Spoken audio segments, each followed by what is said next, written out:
दिल्ली आने की कोशिश कर रहे हैं सरकार से बात करने के लिए उन मांगों के ऊपर जिन मांगों को सरकार ने स्वीकार किया था। मैं सरकार से पूछना चाहता हूं कि ये किसानों से बात करने के लिए तैयार क्यों नहीं है? एक तरफ तो आप किसानों को अन्नदाता कहते हैं और दूसरी तरफ आप उनकी तौहीन करते हैं, उनके ऊपर टीयर गैस छोड़ते हैं। का जो कर्ज है सभापति महोदय, 31 मार्च 2012 को वो 55,87,150 लाख करोड़ था। 31 मार्च 2025 को वो कर्जा सरकार का बढ़कर 181,68,456.91 करोड़ हो जाएगा। सदस्य श्री मनीष तिवारी जी। सभापति महोदय, आपका बहुत बहुत धन्यवाद।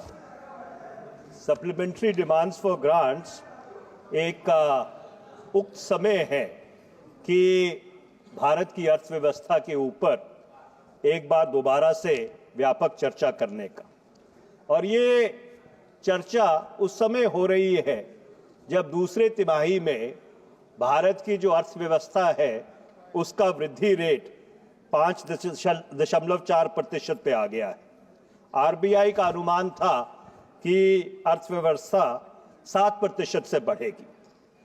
उपभोक्ता की खपत कमजोर हुई।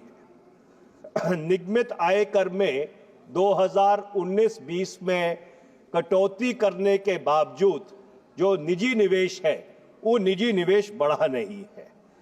गवर्नमेंट कैपिटल एक्सपेंडिचर की बैसाखी के सहारे ये अर्थव्यवस्था चल रही है। इस वर्ष 15,01,890 लाख करोड़ का सरकार की तरफ से कैपिटल एक्सपेंडिचर होगा, पर जैसे ही सरकार ने इसके क्रम में थोड़ी सी कमी की है, अर्थव्यवस्था के ऊपर उसका सीधा सीधा असर दिखना शुरू हो गया है। भारत का जो निर्यात है वो कम हुआ है। गुड्स जो का क्षेत्र है उसमें जो भारत का शेयर है पूरी दुनिया की अर्थव्यवस्था का वो सिर्फ 1.8% है और सर्विसेज में वो शेयर 4.3%। इस परिप्रेक्ष्य में सरकार सदन के समक्ष 87,762.56 करोड़ की मांग लेके आई है, जिससे जो सरकार का वित्तीय घाटा है या जो सरकार का खर्चा है वो 39,08,276.56 करोड़ पर 56 लाख करोड़ पर पहुंच जाएगा। सभापति महोदय, कोई भी अर्थव्यवस्था 5 बिंदुओं पे खड़ी है। सबसे पहला सेविंग्स बचत, दूसरा कंजम्पशन खपत, तीसरा इन्वेस्टमेंट निवेश, चौथा प्रोडक्शन उत्पादन और पांचवा एम्प्लॉयमेंट यानी रोजगार। और इन्हीं पांचों मापदंड के ऊपर भारत की अर्थव्यवस्था के, और दुर्भाग्यपूर्ण तरीके से कहना पड़ रहा है, पर कच्छे उड़े हुए। फरवरी 2024 में जब वित्त मंत्री एक कथाकथित श्वेत पत्र लेके आई थी, उस समय भी मैंने कुछ आंकड़े दिए थे और मैं वो आंकड़े आज इस सदन के समक्ष दोहराना चाहता हूं। वर्ष 2013-14 में जो सेविंग्स टू जीडीपी रेशो था इस मुल्क का वो 34% था। वर्ष 2023-24 में वो घटकर 31% रह गया है। जो प्राइवेट फाइनेंशियल कंजम्पशन एक्सपेंडिचर है, जिस उपभोक्ता खपत की मैंने पहले बात की थी, वो 2013-14 में 60% था। 2023-24 आते आते वो 55% पे गिर गया। इन्वेस्टमेंट टू जीडीपी रेशो, जो निवेश अर्थव्यवस्था में होता है, 2013-14 में इन्वेस्टमेंट टू जीडीपी रेशो 33.8% था।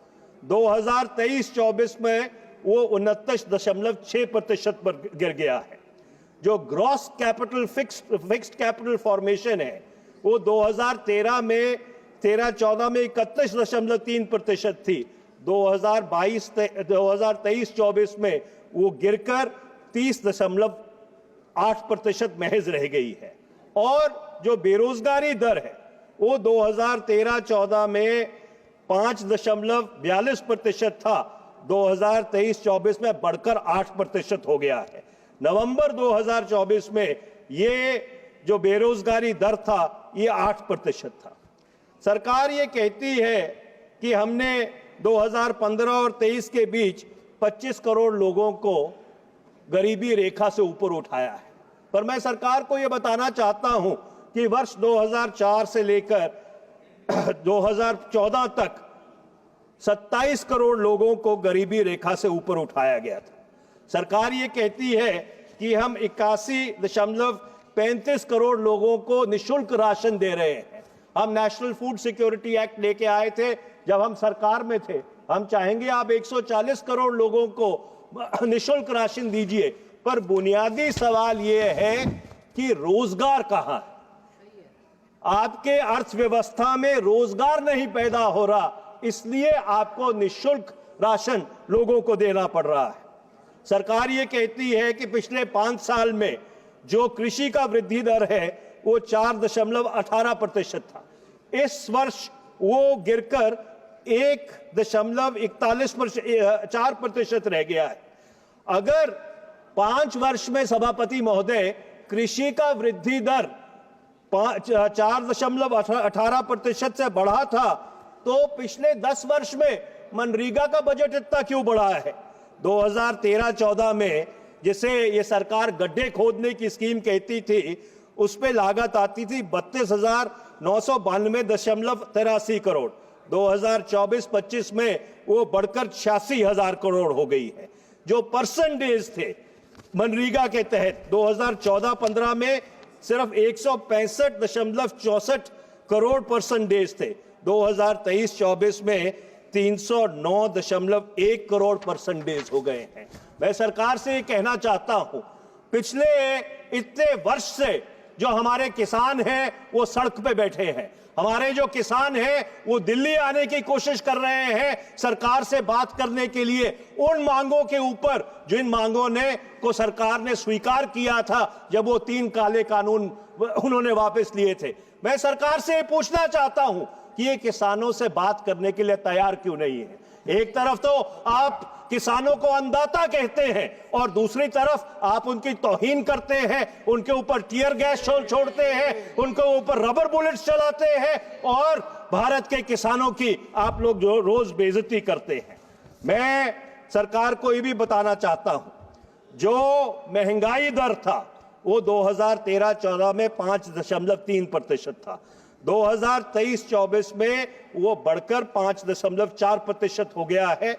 और सरकार का जो कर्ज है सभापति महोदय, 31 मार्च 2012 को वो 55,87,150 लाख करोड़ था।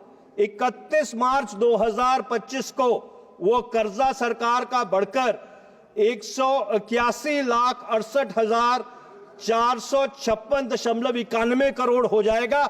10 साल में आपने भारत की आने वाली पीढ़ियों के ऊपर 112,85,394.83 लाख करोड़ का कर्जा बढ़ाया है। मैं ये पूछना चाहता हूं कि सरकार ने ये जो पैसा है ये किस चीज पे खर्च किया है, अगर आज अर्थव्यवस्था पूरी तरह से चरमरा रही है। मैं जीडीपी ग्रोथ रेट की बात करता हूं। 2005 से 14 तक जीडीपी ग्रोथ रेट 6.8% था। 2015 से लेकर 24 तक गिरकर 5.9% रह गया है। जो फिस्कल डेफिसिट था सरकार का 2013-14 में महज 5,02,858 करोड़ था। 2023-24 में यह बढ़कर 16,53,070 करोड़ हो गया है। मैं सरकार से पूछना चाहता हूं, वित्त मंत्री यहां से उठ के चले गई, अगर सरकार 16-17 लाख करोड़ रुपया मार्केट से उठाएगी अपना खर्चा चलाने के लिए, तो जो निजी क्षेत्र है उसको पैसे कहां से मिलेंगे? आप निजी क्षेत्र को बढ़ाने की बात करते हैं, जब निजी क्षेत्र को क्रेडिट का एक्सेस नहीं होगा, सरकार ही सारा पैसा इकट्ठा करेगी अपना खर्चा चलाने के लिए, तो भारत की अर्थव्यवस्था किस तरह से बढ़ेगी। और मैं सिर्फ 2 आंकड़े और देना चाहता हूं। 26 मई 2014 को जो डॉलर का रेट था रुपए के मुकाबले, वो 58 रुपए और 58 पैसे था। और उस समय ये कहा गया था कि डॉलर का रेट प्रधानमंत्री की उम्र से ज्यादा तेजी से बढ़ता है। आज सभापति महोदय, वो डॉलर का रेट क्या है?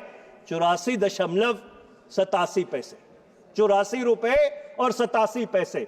पर हम ऐसी अभद्र भाषा का प्रयोग नहीं करते जो उस समय हुआ करती थी। आखिरी में मैं महंगाई की बात करना चाहता हूं, क्योंकि जो भारत की अर्थव्यवस्था है, 140 करोड़ भारत के लोगों के लिए वो उनके रोजमर्रा का जो बजट है, जो घर का बजट है, उस पर निर्भर है। 2014 में एलपीजी का सिलेंडर 410 रुपए का हुआ करता था, 2024 में वो 803 रुपए का है।